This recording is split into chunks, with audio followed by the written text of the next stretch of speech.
चलो देखो,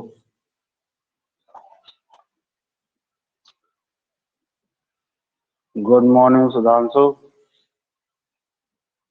good morning sir. उठ गए बहुत सुबह सुबह उठा। यस चलो बहुत बढ़िया। तो हमने वर्क में कुछ चीजें पढ़ी थी, work done bye constant force किया था, ठीक है। चलो एक और दो क्वेश्चन करते हैं इस पे। लिखो, calculate the work done, calculate work done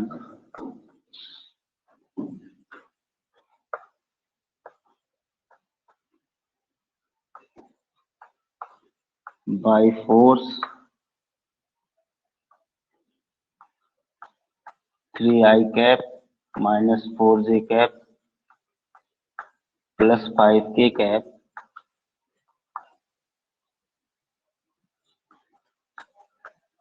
in displacing a particle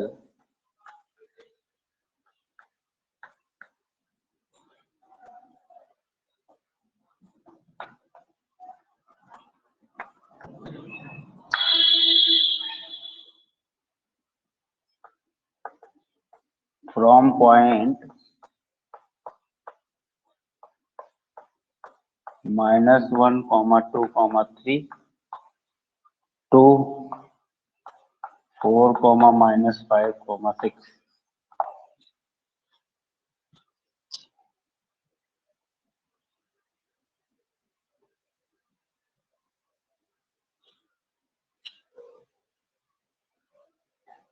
यहाँ पे देखे बेटा, यहाँ जो फोर्स है वो क्या है, 3i cap minus 4j cap plus 5k cap, है कि नहीं। अब यहाँ पे जो इसको डिस्प्लेस करा जा रहा है, इस पॉइंट से इस पॉइंट तक किया जा रहा है, ए से बी, यानी इनिशियली ये इस पॉइंट पे था। तो अगर मैं इसका आर इनिशियल देखूं, इनिशियल पोजीशन वेक्टर, तो क्या आएगा ये, minus I cap plus 2j cap plus 3k cap, ठीक है। और अगर आर फाइनल वेक्टर देखूं तो क्या होगा, final position vector 4i cap minus 5j cap plus 6k cap, है कि नहीं। हमें तो डिस्प्लेसमेंट से मतलब है। डिस्प्लेसमेंट क्या होता है, फाइनल माइनस इनिशियल।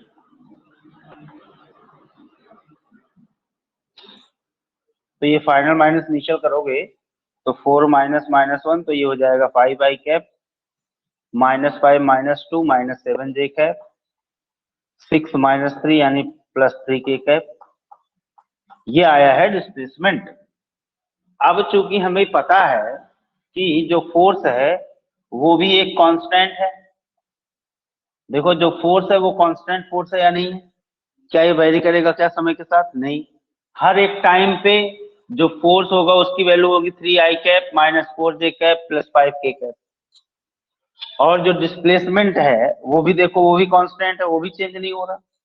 तो मैं क्या वर्क डन के लिए ये लगा सकता हूं directly, dot product F vector dot S vector. यहाँ पे एस वेक्टर ये क्या है, डेल्टा आर वेक्टर ही तो है, ठीक है। तो फोर्स डॉट, ऐसे क्वेश्चन हमने बहुत सारे प्रैक्टिस में किए हुए हैं। वेक्टर में 3i cap minus 4j cap plus 5k cap dot S vector क्या है, -5i cap minus 7j cap plus 3k cap. हाँ -5, ओ सॉरी 5 प्लस 5। तो ये क्या आया, जब हम ऐसा करते हैं डॉट, तो i का i के साथ मल्टीप्लाई करते हैं, यानी 3 इंटू 5 यानी 15 हो गया। ये j का j के साथ करेंगे तो माइनस माइनस प्लस ही हो जाएगा, 7 4 जा 28, और फिर जब इसको करेंगे तो 5 3 जा 15 प्लस 15, तो ये आया कितना 30 प्लस 28 58 जूल। ये वर्क डन हुआ।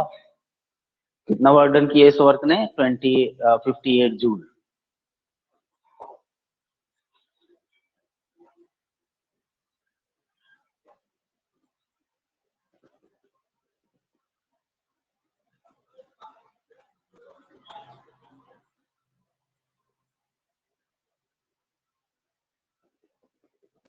सर क्वेश्चन सर थोड़ा सा हाँ फिर से बेटा। बोल दीजिए। क्वेश्चन फिर से बोल दीजिए, पर दिख नहीं रहा है।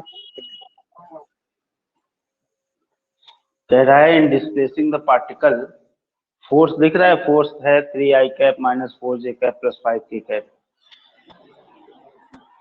उसके बगल सर, उसी बगल पे दिख रहा है वही। in displacing the particle,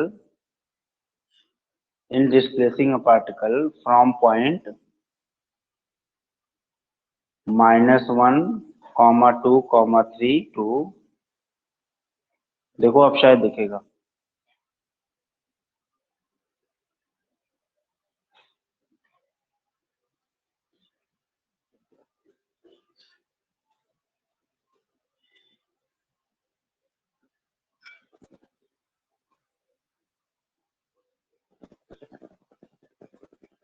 सही है।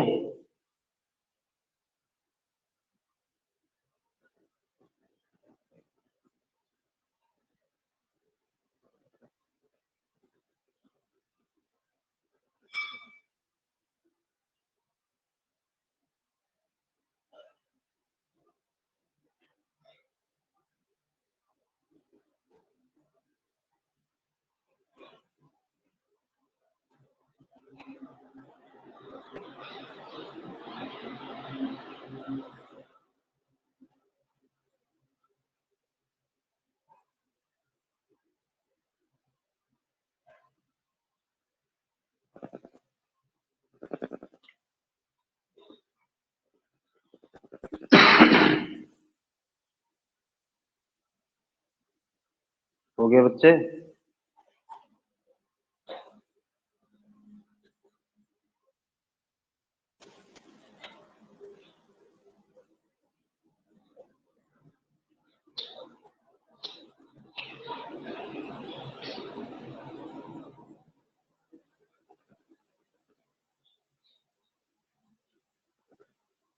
Yes sir.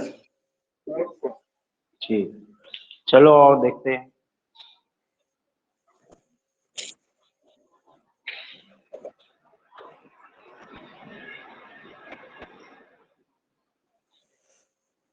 आगे बढ़ने से पहले थोड़ी सी चीज और जान लो कि जो बेटा वर्क डन बाई फोर्स होता है ना, जो हमने डिफाइन किया था, वर्क डन, ये होता है F डॉट एस वेक्टर। ठीक है। अच्छा, कभी कभी इसमें गफलत होती है। क्या गफलत होती है? जैसे अगर मैं कहूं मैं इस बोर्ड को अगर धक्का दे रहा हूं, ठीक है, तो क्या ये बोर्ड कहीं खिसक जा रहा है क्या पीछे? नहीं खिसक रहा। इसका मतलब आप कह दोगे कि आपने वर्क डन 0 की है कि नहीं? लेकिन ऐसी बात नहीं है। ये हमेशा याद रखना कि जो ये फोर्स है और डिस्प्लेसमेंट है, ये जो एस है displacement, this is the displacement of point of application.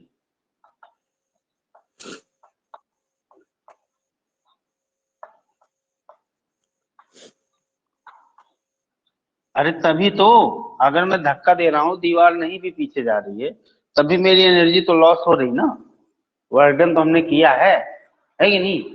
तो हमने कैसे वर्क डन किया? तो बेसिकली जो डिस्प्लेसमेंट आता है इसमें, वो क्या होता है? Displacement of point of application of force. Suppose that कि आपके पास ये दीवार थी। अब दीवार बेटा कुछ ऐसे रही होगी। अब हमने जब ये रिजिड है, जब हमने फोर्स लगाया यहाँ पे, तो ये पूरी की पूरी दीवार तो पीछे नहीं गई। क्या पूरी दीवार पीछे गई है क्या? बिल्कुल नहीं, पूरी दीवार तो पीछे नहीं गई। लेकिन क्या ये जिस पॉइंट पे हमने लगाया, आपको ये पता है कि इवन अगर ये सॉलिड भी हो, 9 से ही हम पढ़ते आते हैं कि इनके बीच में मॉलिक्यूल्स के बीच में क्या होता है, गैप होता है। तो क्या ये जहां पे हमने फोर्स लगाया ये हल्का सा ही अंदर गया होगा, लेकिन गया तो होगा, है कि नहीं? बोलो भाई। तो सुधांशु, यस सर। कि बेटा जब हमने फोर्स लगाया तो क्या हम पूरा ऑब्जेक्ट जब तक धकेल दें तभी काम होगा? नहीं, तभी वर्क डन नहीं होगा। वर्क डन तब भी हो जाएगा जब उसका पॉइंट ऑफ एप्लीकेशन, यानी कि फोर्स जो हमने लगाया है वो जिस पॉइंट पे लगाया है हमने, अगर उस पॉइंट का भी डिस्प्लेसमेंट हो जाता है, ठीक है, वो पॉइंट भी थोड़ा बहुत अगर खिसक जाता है तो भी वर्क डन हो गया। आई बात समझ में? तो यहाँ पे जो डिस्प्लेसमेंट है वो डिस्प्लेसमेंट क्या है? Displacement of point of application of force, ठीक है। इसीलिए हम दीवार पे जब फोर्स लगाते हैं तो हम थकते हैं, क्योंकि हमने कुछ ना कुछ क्या करा होगा, वर्क करा होगा दीवार के पार्टिकल्स को खिसकाने के बीच में।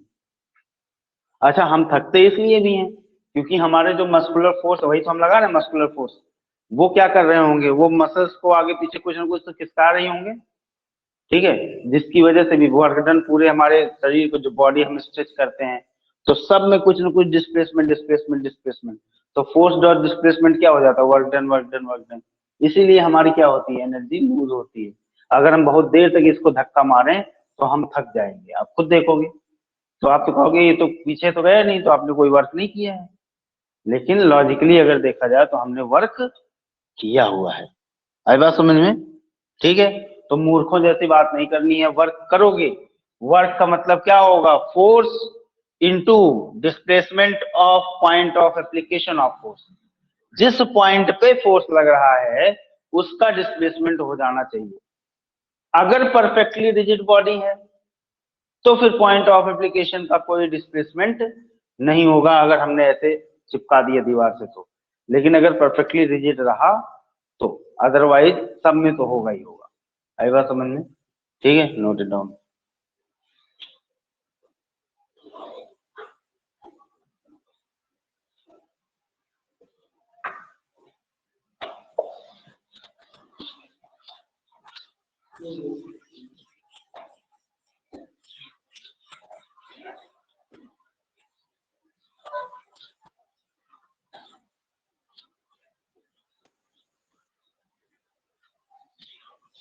हो गया सर।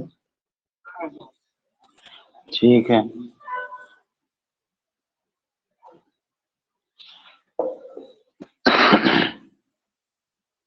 चलो आगे आओ, देखते हैं। अभी हमने कांस्टेंट फोर्स की वजह से वर्क डन किया है, 2-4 एग्जांपल हमने किए हैं।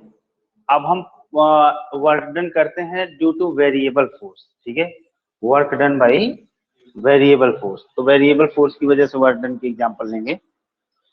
तो वेरिएबल फोर्स का मतलब क्या हो गया, वेरिएबल फोर्स का मतलब हो गया कि ऐसा फोर्स जो क्या करे, बदले, समय के साथ क्या हो, जिसमें चेंजिंग आए, वही फोर्स क्या होगा, अपना वेरिएबल फोर्स होगा।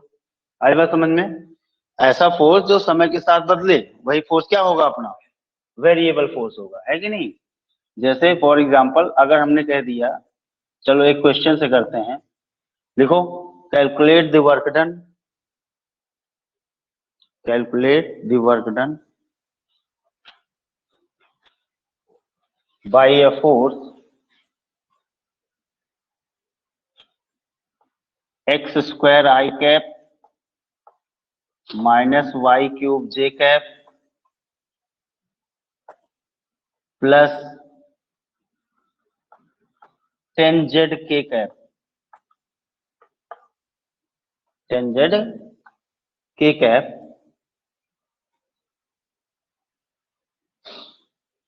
in displacing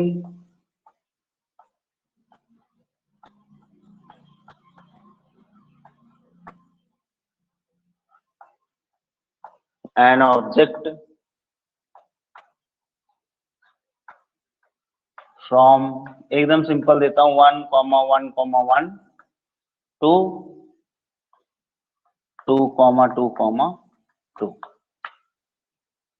ठीक है, एक फोर्स है x square i cap minus y cube j cap plus 10z k cap. अब देखो ध्यान से, यहां पे अगर मैं फोर्स को लिखूं तो फोर्स क्या है, force is equal to x square i cap minus y cube j cap plus 10z k cap.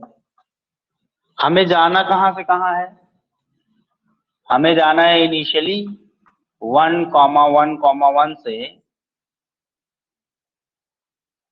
2, 2, 2 तक, है कि नहीं, बोलो। तो अगर यहां तक जाना है हमें, अब हमें वर्क जो फोर्स है वो अपने को पता है वो वेरी करेगा। क्यों, क्योंकि जब आप यहां से यहां तक जाओगे तो एक्स वेरी करेगा, वाई भी वेरी करेगा, जेड भी वेरी करेगा, तीनों वेरी करेंगे, तो ये वेरिएबल फोर्स हुआ। अब वेरिएबल फोर्स हुआ तो इसके लिए वर्क डन के लिए हमने बताया हुआ है आपको कि ऐसे वेरिएबल फोर्स की वजह से वर्क डन कैसे निकालते हैं। हम पहले डीडब्ल्यू निकालते हैं। डीडब्ल्यू क्या होता है, वो होता है एफ डॉट डी एस, बोलो। अब यहां पे जब डीएस लोगे तो अब डीएस में भी थोड़ा सा वेरिएशन आएगा। अगर मैंने कह दिया, मान लो कि ये है छोटा सा, हमने ऐसे डीएस वेक्टर लिया, ठीक है, तो डीएस वेक्टर में क्या होगा बेटा, देखो डीएक्स आई कैप, छोटा सा एलिमेंटल पाथ इन x direction, plus dy j cap यानी छोटा सा elemental path in y direction and छोटा सा एलिमेंटल पाथ इन z डायरेक्शन, है कि नहीं, तीनों डायरेक्शन में जाएगा। तो हम कहेंगे जो ये ds है इसको मैं क्या लिख सकता हूं, अगर f को आप ये लिखोगे x i cap minus y cube j cap plus 10z k cap, तो आपको dx की जगह पे क्या लिखना पड़ेगा, dx की जगह पे लिखना पड़ेगा dx आई कैप छोटू सा path in y x direction plus dy j cap छोटा सा displacement in y direction plus dz k cap छोटा सा ही डिस्प्लेसमेंट इन जेड डायरेक्शन। अगर मैं सबका डॉट करूंगा तो क्या आएगा, x dx, है कि नहीं, माइनस वाई क्यूब dy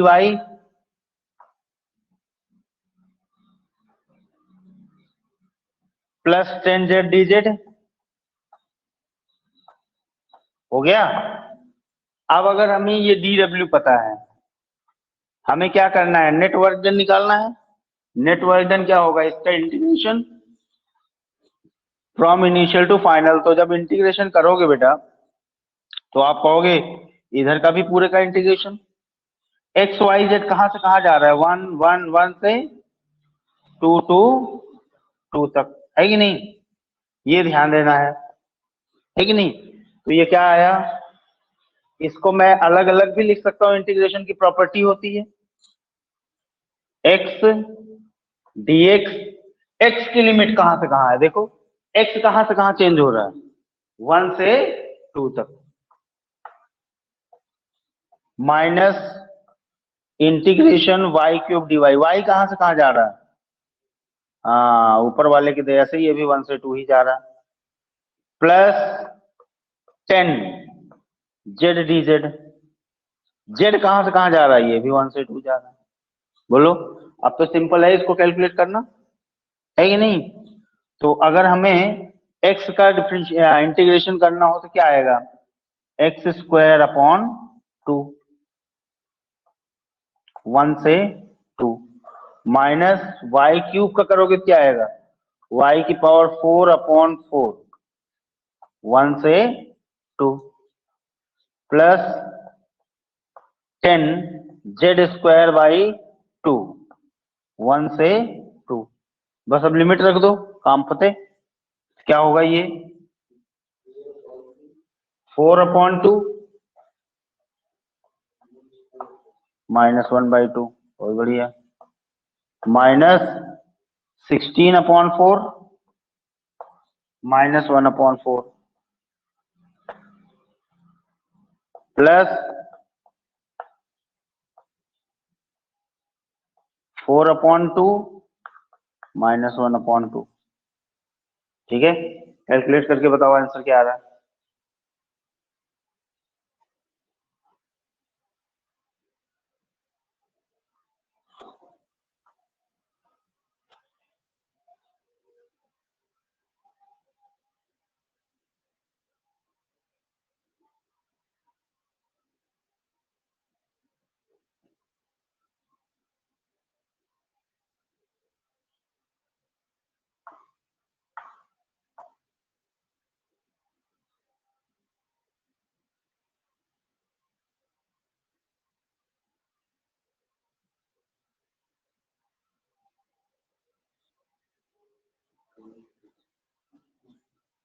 क्या बोले 6 51/4 जूल ना, ये आ गया बेटा, नोट करो। ये है work done by variable force.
हो गया बेटा नोट।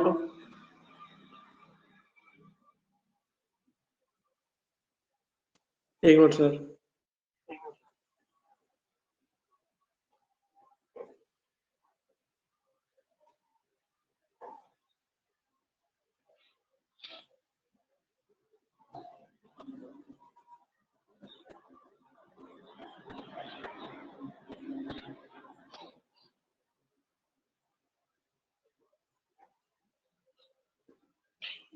हो गया, चलो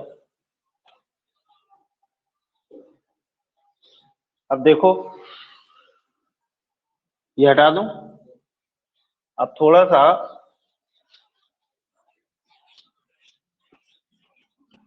अपन डीप में चलेंगे, हल्का सा।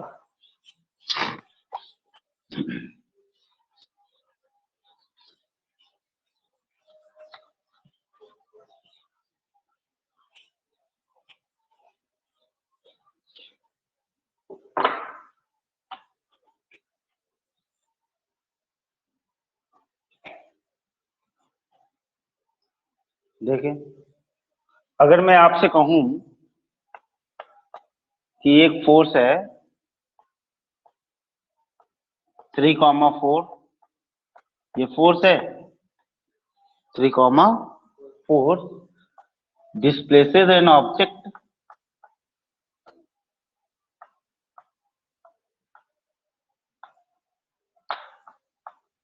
from -1, -2 to 2,3, है कि नहीं? तो बताओ वर्क डन कितना होगा? तो वर्क डन आप कैलकुलेट करोगे तो क्या कहोगे? एफ वेक्टर हो गया 3i cap plus 4j cap dot S vector क्या होगा? फाइनल माइनस इनिशियल, 2 में से 1 गए 3, हाँ, और 3 में से -2 गए 5, यानी 3i cap plus 5j cap. सही लिखा क्या मैंने? ठीक है, ये डिस्प्लेसमेंट हो गया। अगर हम वर्क डन की बात करें तो वर्क डन क्या आ जाएगा? 3 त्रिका 9 और 4 पचे 20, 20 9 29। ये तो बेटा कांस्टेंट फोर्स है कि नहीं? कांस्टेंट फोर्स का मतलब है कि आपने पॉइंट ऑब्जेक्ट को -1,2 से 2,3 पर डायरेक्ट पहुंचा दिया। ठीक है, अब इसको अगर आप यहां से यहां ले जाने के लिए, मान लो पहले आप यहां से यहां लेके जाते इसको, -1,2 से आप पहले इसको लेके जाते -1,3 पे, फिर उसके बाद 1 से इसको -1 से 2 पे ले जाते। बोलो, यानी कि पहले अगर हम इसको -1,2 से -1,3 पे ले जाते तभी तो वही काम होता, है कि नहीं? या हम ऐसे कहते हैं कि पहले इसको हम यहाँ लेके आते 3, यानी 2,2 पे लेके आए, उसके बाद फिर हम 2,3 पे लेके गए, तो भी अगर आप देखते तो हम कहते कि भाई साहब फोर्स तो कांस्टेंट है, तो वर्क डन तो वही होगा, उस पर कोई दिक्कत वाली बात नहीं। एक और क्वेश्चन लेते हैं, क्वेश्चन नंबर 2। इसमें हमने कह दिया कि फोर्स जो है वो है xi cap plus yj cap, है कि नहीं? अब हम डिस्प्लेस कर रहे हैं पार्टिकल को फ्रॉम पॉइंट 0 0 टू 1,1, ठीक है? तो हम क्या कहेंगे? जो वर्क डन होगा पहले हम dw निकालेंगे, और वो कितना होगा? xi cap plus yj cap dot dxi cap plus dyj cap. अगर 2d है तो 3d में लेने की कोई जरूरत नहीं है कि नहीं? तो ये हमारा क्या आ गया? Work done x dx plus y dy। ये कहां से कहां गया? 0 से 1। ये भी कहां से कहां गया? 0 से 1।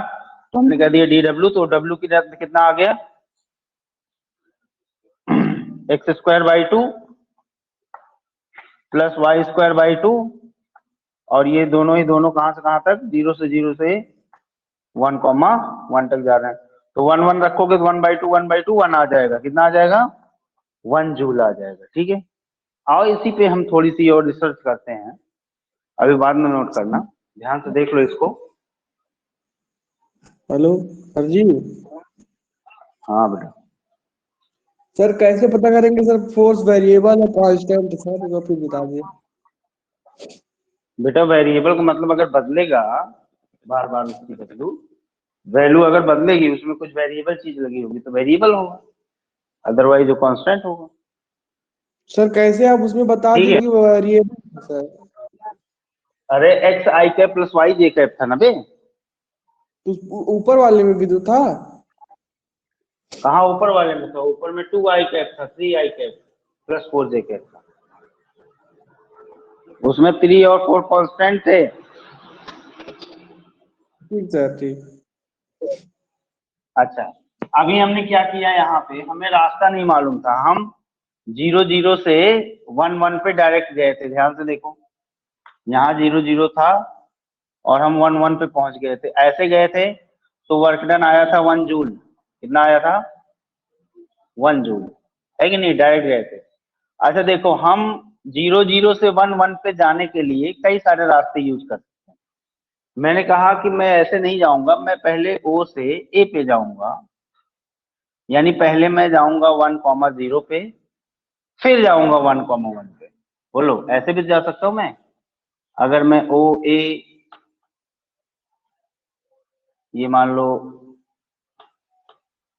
P पॉइंट है, तो मैं O A P पे जा सकता हूं। मैं ऐसे भी जा सकता हूं, पहले यहां जाऊं B पॉइंट पे, फिर उसके बाद P पॉइंट पे आऊं। मतलब पहले 0,1 पे जाऊं, फिर उसके बाद फिर से B से फिर P पे जाऊं। देख लेते हैं हम, अगर इस वाले रास्ते पे चलें, वर्क डन फ्रॉम रास्ता कहां से कहां, O A P, है कि नहीं? तो हम कहेंगे इंटीग्रेशन तो वही रहेगा, इंटीग्रेशन x dx। एक बार पहले कहां हम जाएंगे, O से A पे जाएंगे, प्लस y dy, O से A पे जाएंगे, बोलो, प्लस x dx। अब हम A से P पे जाएंगे, प्लस y dy, A से P पे जाएंगे। बोलो, तो हमें नेट वर्क डन निकालना, क्या करें हम, पहले O से A पे जाए, वर्क डन कितना हुआ, फिर A से P पे जाए, फिर वर्क दोनों वर्क डन को ऐड करके कि यहाँ से यहाँ तक जाने में कितना वर्क हुआ, फिर यहाँ से यहाँ तक जाने में कितना वर्क हुआ, यही तो क्या होगा, वर्क डन होगा। तो आइए देखते हैं क्या ये सेम आता है, अलग अलग आते हैं। ध्यान से देखो, O से A, OA करोगे यानी यहां से, तो इसका क्या आएगा, मैं डायरेक्ट लिखता हूं x² 2 प्लस y² 2। ठीक है, देखो ध्यान से, जब आप O से A गए तो y में कोई चेंज नहीं आया, y 0 0 ही रह गया। y क्या रह गया, 0 का 0 ही रह गया, है कि नहीं? तो हमने कहा y 0 0 से 1 0 तक गया है, यानी y में कोई चेंज आया नहीं है। तो जब फाइनल और इनिशियल इक्वल रख दोगे तो कट के 0 हो जाएगा। अच्छा, अगर आप A से P गए हो तो क्या आएगा, x² 2 प्लस y² 2। अब आप देखोगे x में कोई चेंज नहीं आया है, 1,0 से 1,1 तक, यहाँ पे x में कोई चेंज आ रहा है क्या, है कि नहीं? आप यहीं भी 0 कर सकते हो। A से जब P पे जाओगे बेटा ना, तो dx क्या होगा, 0 होगा, dx में कोई चेंज नहीं आएगा। बोलो, जब यहाँ पे जाओगे तो dy 0 होगा, इसमें कोई चेंज ही नहीं आएगा। जब वेरिएबल ही नहीं होगा तो dy क्या होगा, 0 ही होगा। तो इन दोनों को ऐसे ही मैं 0 कर सकता हूँ। ठीक है, तो यहाँ पे अगर वहां से काम ना बने तुम्हें, तो यहाँ पे भी आप कर सकते हो, ऐसे भी लिमिट अगर सेम रहेगी तो 0 ही आएगा इंटीग्रेशन। आई बात समझ में? तो केवल x वाले का, यहाँ पे देखो केवल x वाले का हो रहा है 0 से 1, तो ये 1/2 आ जाएगा यहाँ पे, और y वाले की जगह पे क्या आएगा, 0 आएगा। यहाँ पे देखो x वाले की जगह 0 आएगा, है कि नहीं? y वाले की जगह क्या आएगा, 1/2, तब भी क्या आया, 1 आया। रास्ता हमने बदला तब भी क्या आया, 1 आया। चलो एक रास्ते से और चलते हैं, एक रास्ता और अख्तियार करते हैं, ये वाला रास्ता, फ्रॉम रास्ता OBP, है कि नहीं? तो हम कहेंगे डेल्टा W, तो क्या करेंगे हम, डेल्टा W निकालेंगे from O to B, plus delta W निकालेंगे फ्रॉम B to P। तो ये क्या आएगा, O से B जब जाओगे तो क्या होगा, integration x dx plus integration y dy, O से B तक, plus integration x dx plus y dy, B से P तक। ध्यान से देखो, जब आप O से B जाओगे तो x में कोई चेंज कर रहे हो क्या, x तो 0 था, 0 ही है, तो dx क्या होगा, 0 होगा। जब आप B से P जा रहे हो, क्या y में कोई चेंज कर रहे हो, नहीं चेंज कर रहे हो, तो ये 0 ही रहेगा। लिमिट यहाँ पे x की कितनी रहेगी, 0 से 1, यहाँ y की लिमिट कितनी रहेगी 0 से 1। फिर से अगर इंटीग्रेट करोगे बंधुओं तो फिर से वही आएगा वाई स्क्वायर बाई टू 0 से 1 plus x square by to 0 से 1।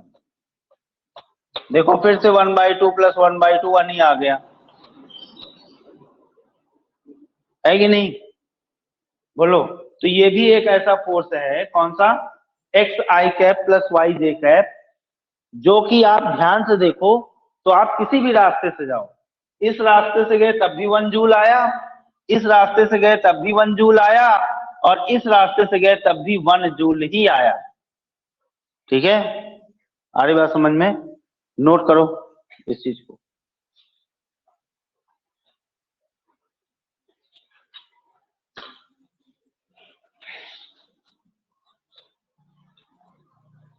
रुक जा, एक तरफ से नोट करियो, अभी समझ लिया ना?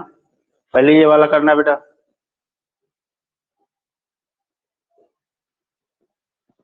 ये वाला हो जाएगा तो बताइए तुरंत सुधांशु। Question number 2।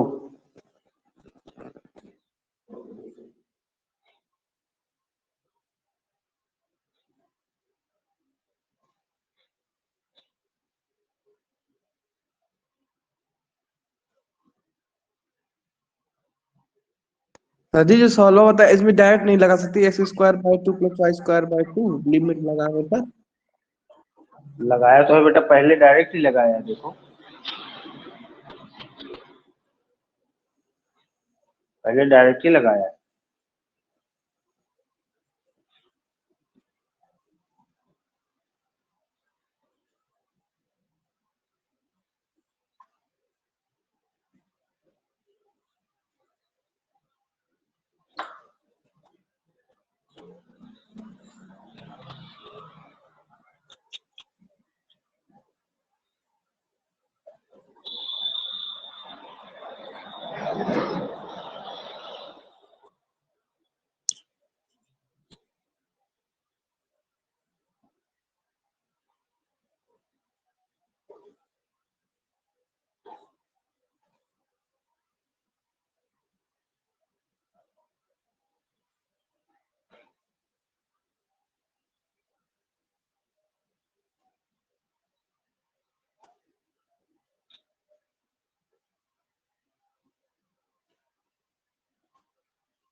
हो गया सुधांशु ये वाला?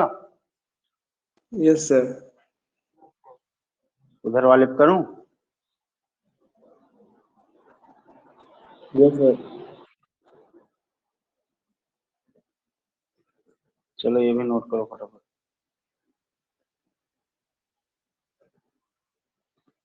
मैसेज क्लियर है ना? वर्क डन जो है वो पाथ पे डिपेंड नहीं कर रहा है इस फोर्स की वजह से।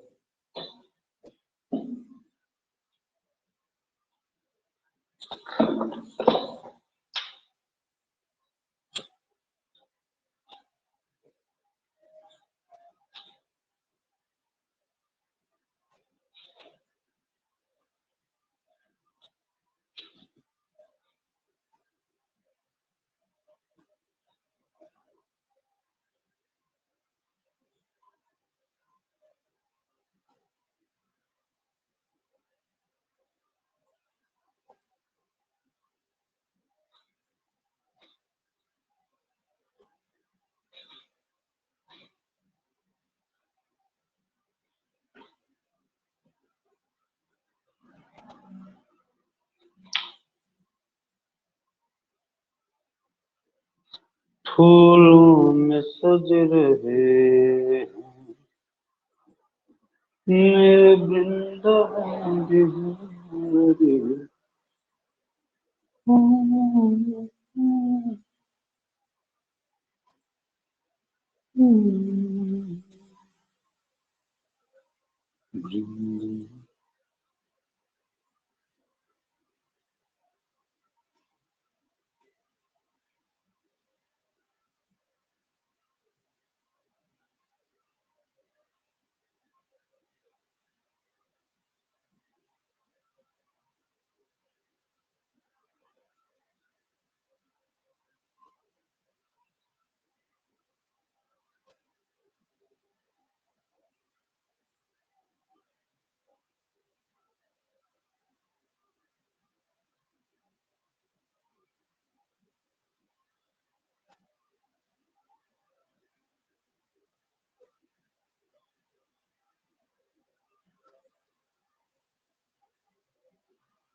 हो गया बच्चों?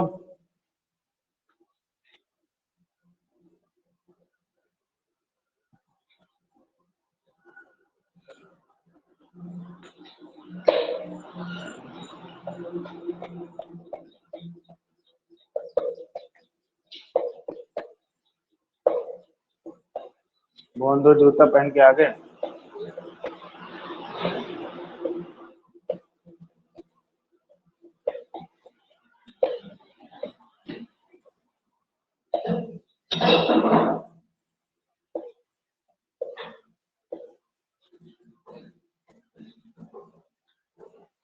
कहाँ रह गए थे मुन्ना? सो ही गए थे? हाँ, अब कैसे इतना लेट हो गया बे?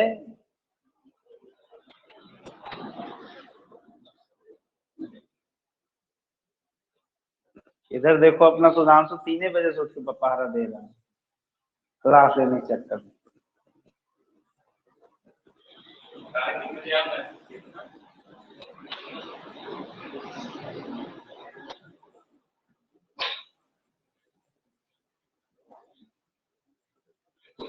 आगे सब्जी चलिए। हाँ बेटा, रुका हूँ। चलिए सब्जी हो गया। हो गया बेटा, चलो।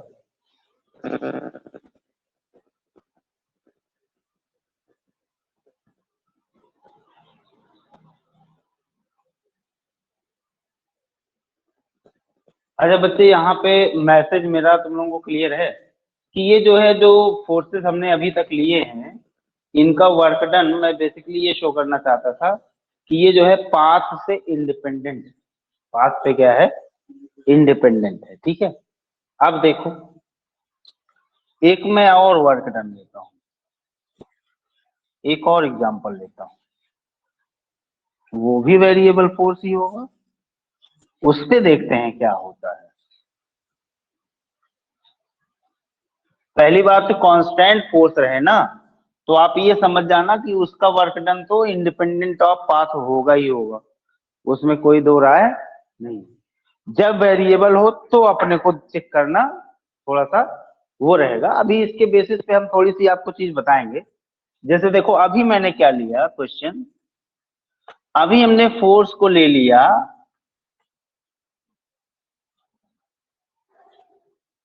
y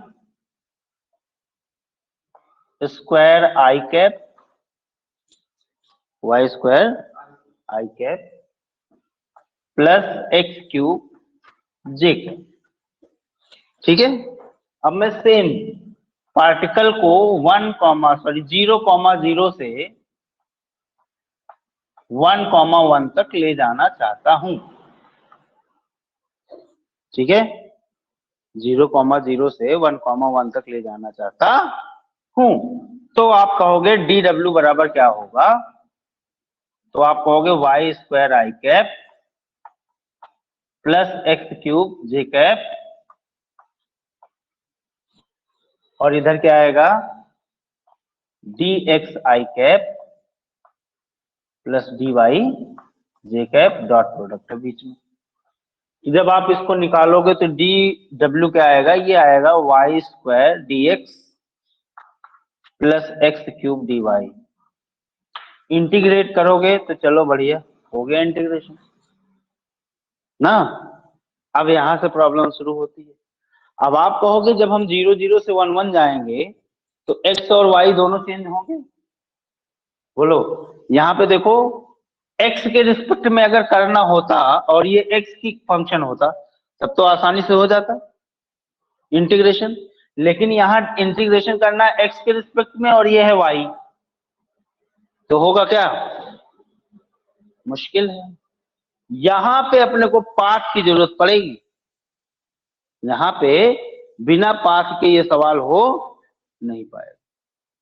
ठीक है, तो अब जो है आपको वही जो अभी अपने हमने एग्जांपल किया था वही 3 पाथ यहां भी लेते हैं। एक बार हम 0,0 से तो चल ही रहे हैं, हमें फाइनली कहां पहुंचना है बेटा, 1,1 पे। तो जब मैं डायरेक्ट जाऊंगा बेटा डायरेक्ट अगर 0,0 से 1,1 जाऊंगा तो ये लाइन आपको पता होगी कि ये लाइन है y बराबर x। लाइन बराबर क्या है, लाइन का इक्वेशन क्या है, y is equal to x। इतना तो आपने स्ट्रेट लाइन पढ़ाई है ना, कि 2 पॉइंट से पास होने वाली रेखा का समीकरण क्या आता है, y माइनस वाई वन 0, फिर m का मतलब है y2 minus y one 1 minus 0 upon 1 minus 0 into x minus x1। तो जब ऐसा रखोगे तो y बराबर क्या आएगा, x आएगा। इसका मतलब अगर हम डायरेक्ट गए हैं O से P पे, तो इसका मतलब क्या, मैं y is equal to x पे होते हुए गया हूं, गया हूं ना। तो मैं क्या करूं यहाँ पे, अगर मैं कहूं मैं गया हूं रास्ते OP से, कैसे गया हूं, OP से, यानी डेल्टा W हमें निकालना है, रास्ता O से P डायरेक्ट। तो मैं क्या रख दूं, जहां y है वहां x रख दूं, जिस तरीके से जरूरत हो अपने को। तो देखो यहाँ पे y की हमें जरूरत नहीं है, यहाँ पे x की जरूरत है, तो यहाँ पे x स्क्वायर लग गया, लिख सकते हो एक्स स्क्वायर dx। लिमिट कहां से कहां तक, 0 से 1। समझ में आ रही है ना बात। प्लस यहाँ पे x की जरूरत नहीं, y की जरूरत है, यहाँ y क्यूब लेके आओ, y क्यूब dy। ये कहां से कहां तक, 0 से 1। जब आप करोगे तो क्या आएगा, यहाँ पे 1/3, यहाँ x क्यूब बाई 3 आएगा ना, 0 से 1 प्लस y की पावर 4/4 0 से 1। ये क्या आया, यहाँ आएगा 1/3 प्लस यहाँ पे आएगा 1/4, तो ये हो जाएगा 7/12 जूल। कितना आएगा, 7/12 जूल। ठीक है, अभी देखो मैंने रास्ता बदल दिया, अब मैं रास्ते को बदलूंगा। रास्ते को जब मैं बदलूंगा तो क्या होगा,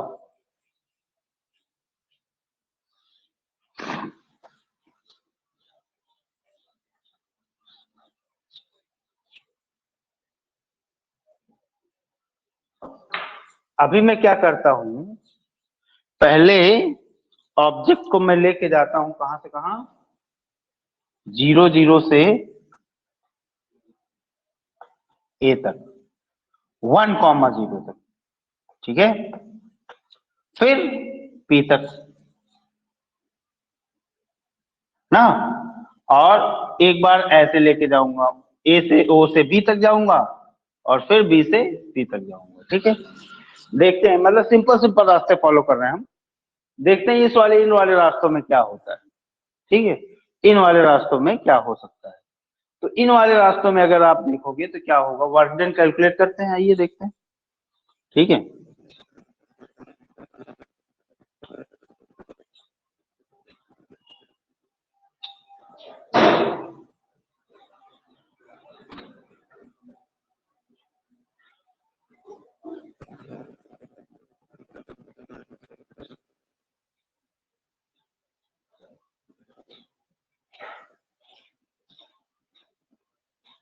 चलो पहले हम रास्ता O से A फिर A से P, तो हम रास्ता पहले कहां से कहां जाएंगे, O से A फिर P, तो हम कहेंगे डेल्टा W फ्रॉम O से A plus delta W from A to P, यही तो होगा। O से A में क्या होगा बच्चे, O से A में जो वर्क डन है वो क्या है, integration y square dx plus integration x cube dy, है कि नहीं। O से A plus y square dx plus x cube dy, A से P। ठीक है, तो जब O से A जाओगे, ध्यान से देखो, O से A में क्या x बदल रहा है, y बदल रहा है क्या, नहीं बदल रहा, तो dy क्या आ जाएगा, 0, और y की वैल्यू क्या है, 0 है, y की वैल्यू क्या है, और dy क्या है, 0, dy भी 0 है और y की वैल्यू भी 0 है, यानी y तो कांस्टेंट है और ये dy क्या है, 0 है, और y क्या है, कांस्टेंट है, 0 है, ये भी, ये y बराबर भी क्या है, 0। तो यहाँ 0 रखोगे तो ये भी 0, ये भी 0, 0 हो गया। बोलो भाई। इस वाले में देखो ए से पी, जब आप ए से पी जाओगे, ए से पी, तो क्या एक्स में कोई चेंज आएगा? dx हो गया 0, dx क्या हुआ? 0। और y में तो चेंज आ रहा है, dy 0 नहीं है, लेकिन x की वैल्यू क्या है? 1 है। क्या है? x की वैल्यू फिक्स हो गई 1। x की वैल्यू क्या हो गई? 1। तो यहाँ पे x की वैल्यू क्या फिक्स हो गई है? 1। तो जब आप रखोगे तो delta W from O A P रास्ते से कितना आएगा? ये आएगा 1 को कॉमन ले सकते बाहर, इंटीग्रेशन dy, इंटीग्रेशन dy का मतलब y, बोलो y कहां से कहां? 0 से 1, तो ये 1 जूल आया। क्या आया? ओहो, ये तो रास्ता थोड़ा सा ही बदल गया, वार्डे नहीं बदल गया, इसमें बदल गया ना। इसके पहले क्या रास्ते पे डिपेंड कर रहा था? नहीं कर रहा था। इस वाले एग्जाम्पल पे क्या रास्ते पे डिपेंड कर गया? देखो एक रास्ते से 1 जूल आया, एक रास्ते से 7/12 आया था, आया था। और चेंज कर देखते हैं, ओ बी पी से जाए, work done from O B P, तो क्या होगा बेटा? Integration y square d x plus integration x cube d y. पहले हम ओ से बी जाएंगे, plus integration y square d x plus x cube d y. अब हम बी से पी जाएंगे, बोलो। तो जब हम ओ से बी जाएंगे तो क्या होगा? ओ से बी जब जाओगे आप तो देखो एक्स में कोई चेंज नहीं होगा, यानी dx 0 होगा, dx, और x की वैल्यू भी 0 होगी, dx भी 0 होगा और x की वैल्यू भी 0 होगी, बोलो। तो ये पूरा का पूरा 0 आ जाएगा। वो dy कैसे 0 होगा? y तो चेंज ही हो रहा है ना 0 से 1 तक। गधे, उल्लू। हाँ वो क्योंकि x की वैल्यू 0 हो जाएगी ना, इसलिए। अच्छा, जब हम b से p जाएंगे, देखो ध्यान से, dy 0 होगा, और यहाँ पे y की वैल्यू क्या है? फिक्स है 1, है कि नहीं? 1, तो ये 1 है, तो 1 बाहर, इंटीग्रेशन dx, x तो चेंज हो रहा है ना अब 0 से 1, तो हम कहेंगे भाई साहब x 0 से 1, तो देखो यहाँ भी 1 जूल आया। क्या आया? आया ना। तो अगर आप ध्यान से देखो तो इन दोनों रास्तों से वर्क डन क्या आ रहा है? सेम आ रहा है। जबकि अगर हम डायरेक्ट ओ से पी गए ना तो वर्क डन डिफरेंट आ रहा है, वर्क डन क्या आ रहा है? डिफरेंट आ रहा है। ठीक है, तो बेटा वर्क डन के बेसिस पे, वर्क करने के बेसिस पे जो अपने फोर्सेस होते हैं ना, वो दो टाइप के। एक तो ऐसे फोर्सेस होते हैं जिनकी वजह से वर्क डन पाथ पे डिपेंड ही नहीं करता, ठीक है, जैसे कांस्टेंट फोर्स हो गए, और 2-3 एग्जांपल लिए थे हमने, है कि नहीं? तो जिन पे फोर्स वर्क डन जो है वो डिपेंड ना करे पाथ पे, उन फोर्सेस को हम कहते हैं कंजर्वेटिव फोर्स। क्या कहते हैं? कि आप किसी भी रास्ते से जाओ वर्क डन सेम रहे, वर्क डन सेम रहे, तो उनको हम कंजर्वेटिव फोर्स कहते हैं। और अगर वर्क डन डिफरेंट हो जाए रास्ता चेंज करने पे, तो ऐसे फोर्स को हम कहते हैं नॉन कंजर्वेटिव फोर्स। कौन सा? तो ये जो हमारे एग्जांपल ये वाला है, ये वाला एग्जांपल किसका है? नॉन कंजर्वेटिव फोर्स का। नोट करें। सर पाथ ओपी का फिर से बता दीजिए सर। क्या बेटा? जो आप ओ से वाला फिर बता दीजिए। ओ से कहाँ गया हूँ? पी पे। हाँ, तो कौन से रास्ते से? पहले डायरेक्ट जो गया था क्या? हम्म। अभी देखो तीनों आ गया, देखो।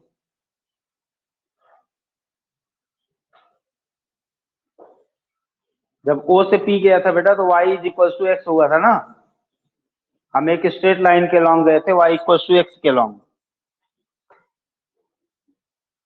है कि नहीं?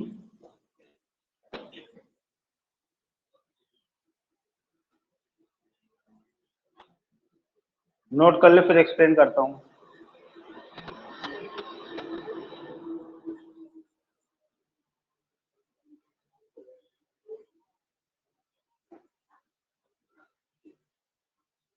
नोट करो फटाफट, जल्दी बताओ।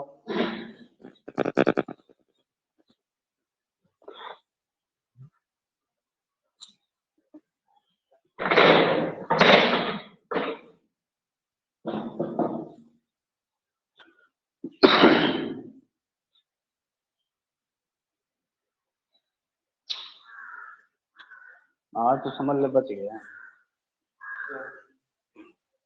नहीं तो आज खत्म ही हो जाता।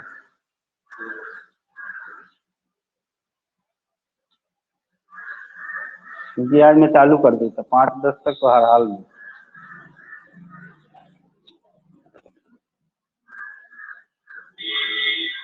हो गया सर। हो गया। देखो बेटा ओए में क्या किया ना मैंने, जब हम ओ से ए डायरेक्ट जा रहे थे बचवा, तो हमने कहा यहाँ से यहाँ तक हमें रास्ता पता होना चाहिए, तो रास्ता हमने निकाला, तो हमने y, ये एक स्ट्रेट लाइन बनी, y is equal to x, ठीक है, इस लाइन के अलोंग गए हैं, ठीक है।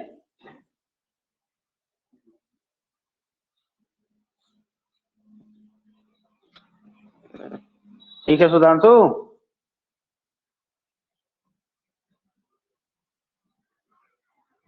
सर आप जो वाई स्क्वायर डी एक्स लिखे थे सर, इंटीग्रेट किए थे, देखिए यहाँ पर। हाँ हाँ बेटा, हाँ ठीक है। फिर तो उसको आप वाई एक्स स्क्वायर की जगह एक्स स्क्वायर रख दिए, y की जगह पे x रख दिया वहां पे, क्योंकि y बराबर x लाइन है ना। Yes sir. देख यहाँ पे y इज इक्वल टू क्या है, लाइन तो अपनी x है ना, तो y की जगह पे x और x की जगह पे y लिखा जा सकता है, अगर हम इस लाइन के अलोंग गए हैं तो। देखो ध्यान ठीक से, सर, ठीक ठीक सर जी, ठीक है। ठीक। चलो उधर वाला भी नोट करो, उधर वाला भी नोट करो। दिख रहा है ऐसे कि दिख रहा दिख है। रहा है, ठीक है कर।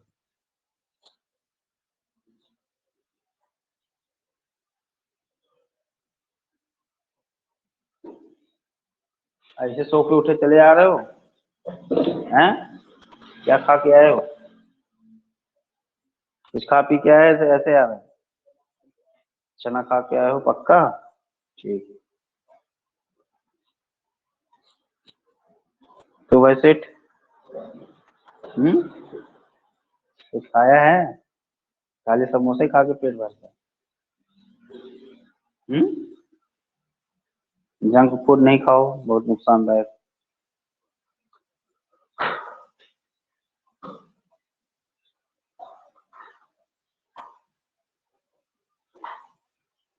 अरे यार ये वाई, ये एक्स क्यूब की वाई की जगह वाई क्यूब रखेंगे। हाँ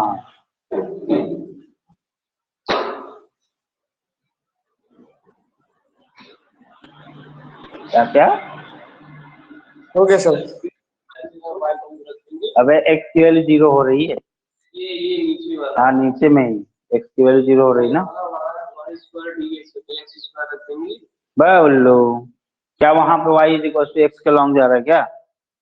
नहीं जा रहा है। तो फिर y की वैल्यू 1 है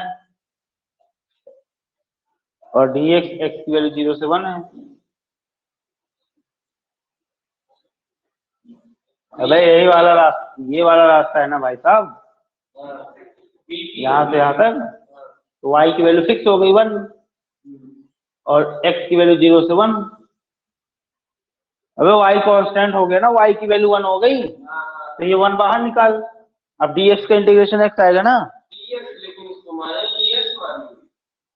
dx मानेगा, क्यों x मानेगा तू, x क्यों मानोगे?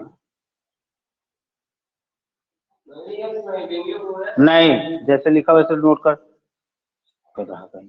इतना प्यार से बता रहा हूँ कि ऐसे नहीं वैसे एकदम सुग्गा जैसे पढ़ा रहा हूँ, तब भी दिमाग नहीं काम कर रहा।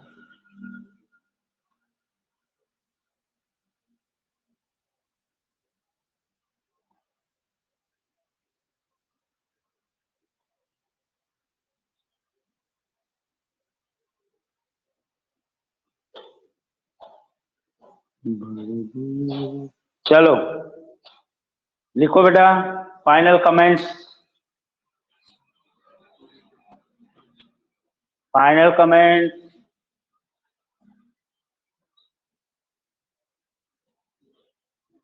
the forces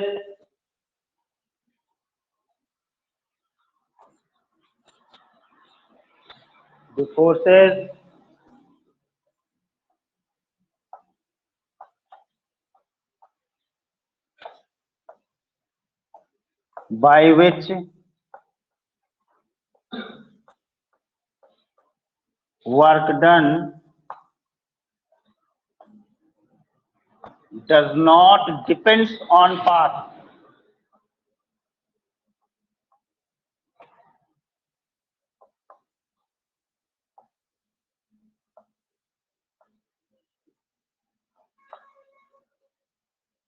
Known as conservative force.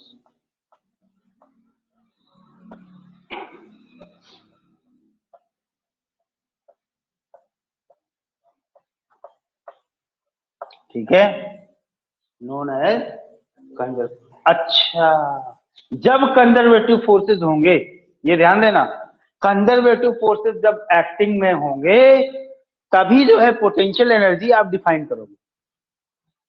अरे बात समझ में, पोटेंशियल एनर्जी कब डिफाइन करोगे? जब कंजर्वेटिव फोर्सेस होंगे। कौन से? हाँ, वो कंजर्व करके रखेंगे वर्क डन को, यानी उसी से हमें एनर्जी प्रोवाइड कराएंगे। जैसे अभी देख mg तो एक कांस्टेंट फोर्स है ना, अगर मैं थोड़ी सी दूर पे टहलूं तो ना, तभी तो आप इसको छोड़ते हो तो यहाँ पे एनर्जी है, जैसे छोड़ते हुए नीचे आएगा एनर्जी इसमें कंजर्व्ड है। ऊंचाई पे गई एनर्जी है कि नहीं? जो ये एनर्जी है किसकी वजह से? कंजर्वेटिव फोर्स की वजह से, वर्क डन की वजह से। आई बात समझ में? तो जब कंजर्वेटिव फोर्स होगा तभी पोटेंशियल एनर्जी आएगी, अदरवाइज पोटेंशियल एनर्जी आने वाली नहीं है। आई बात समझ में? ठीक है, चल। The forces by which work done does not depend on path known as conservative force and forces by which work done depends on path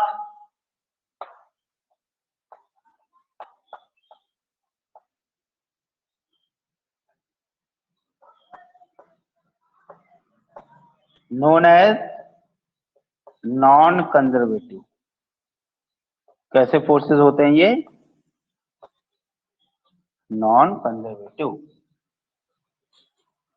ठीक है बेटा, दो चार एग्जांपल ध्यान से देखो।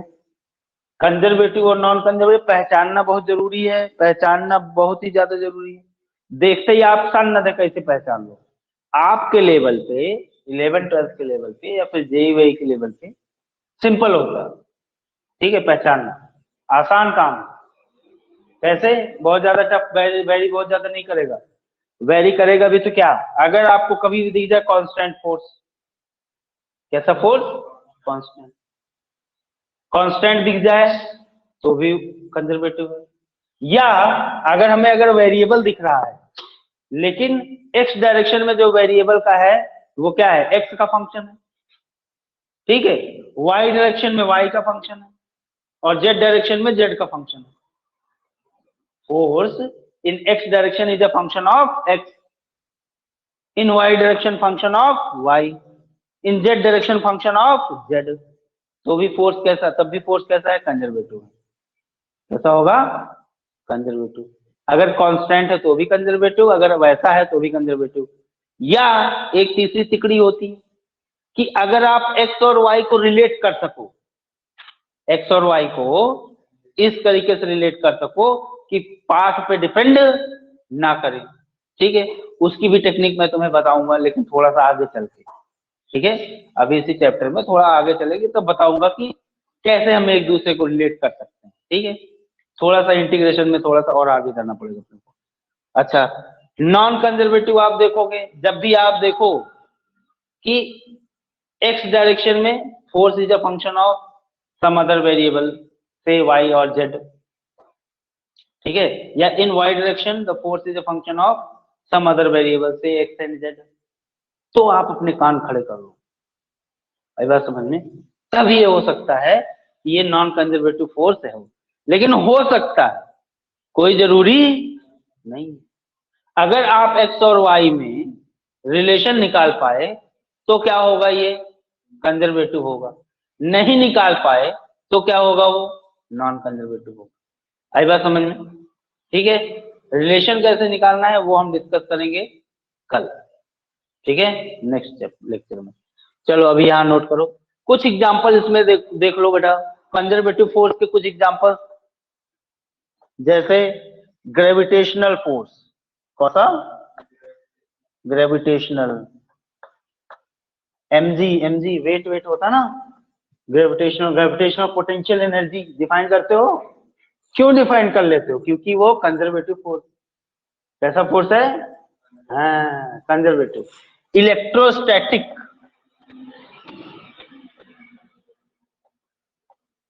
इलेक्ट्रोस्टैटिक फोर्स, ये भी कैसा फोर्स है? कंजर्वेटिव। ठीक है, दो फोर्सेस जो हम कॉमनली पढ़ेंगे ये क्या होंगे? Conservative force. मतलब जिनके लिए भी पोटेंशियल एनर्जी डिफाइन हो वो कैसे फोर्स है? Conservative force. आई बात समझ में? दो जो आपके सिलेबस में पढ़ने हैं आपको, दो कंजर्वेटिव फोर्स, ग्रेविटेशनल और इलेक्ट्रोस्टैटिक फोर्स। ये दोनों फोर्सेस जब भी आ जाएं आप ये समझ जाना कि वो क्या है? कंजर्वेटिव फोर्स है। यानी उससे जो वर्क डन होगा, उससे जो वर्क डन होगा, it will not depend on path. ये पाथ पे डिपेंड नहीं करेगा, किसी भी पाथ से ले जाओ वर्क डन सेम आएगा, बस केवल एक जगह से दूसरी जगह को आपको ये पता होना चाहिए पोजीशन क्या है। सेकंड इसका, इसमें देखो जो आप पढ़ोगे मेनली, आप देखते भी आ रहे हो, फ्रिक्शन जानते हो ना? फ्रिक्शन, खुद से सोचो। फ्रिक्शन, एक बार आप किसी चीज को घसीटते हुए आगे लेके जाओ, फिर पीछे लेके आओ, है कि नहीं? क्या वर्क डन जो है वो तो बदलता जाएगा ना हर बार, किसी और रास्ते से ले जाओगे और वर्क डन, क्योंकि फ्रिक्शन तो हमेशा पीछे लग रहा है ना। तो ये फ्रिक्शन फोर्स कैसा हो गया? Non conservative. कैसा? फ्रिक्शन, टेंशन और नॉर्मल, ये सारे फोर्स कैसे हैं? नॉन कंजर्वेटिव हैं। अबे इंपल्स कौन सा फोर्स है? इंपल्सिव फोर्स होता है बेटा, इंपल्स तो चेंज इन मोमेंटम है। गधा, इंपल्स जो है, फिर से डिस्टर्ब हो रहे हो। इंपल्स क्या है बेटा? इंपल्सिव फोर्स जो है वो बेसिकली नॉर्मल फोर्स ही तो है। ध्यान से देखो इंपल्सिव फोर्स कैसा है? टकराओ ऐसे नॉर्मल ही तो है, या कांटेक्ट फोर्स कह ले सिंपली। आई बात समझ में? कंजर्वेटिव फोर्स कैसे आता है? हाँ, आता है। आता वाता नहीं है। हाँ बोलो बेटा बोलो। हो गए सर आज के लिए? हाँ आज के लिए हो गया।